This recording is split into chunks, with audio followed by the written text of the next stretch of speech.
Alhamdulillah. Okey, apa ni? Woohoo. Woohoo. Alhamdulillah. Oh, tilapia. Alhamdulillah. Woohoo. Oh, besar tilapia tu. Besar tilapia. Alhamdulillah.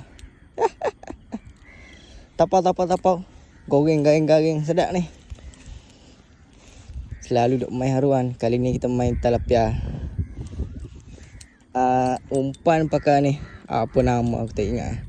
Beli lama dah. Cuma hari ni saja je nak try. Kena. Kat mulut betul-betul. Alhamdulillah. Ni sedap ni. Duri. Goreng garing-garing sedap ni. Alhamdulillah. Mantap.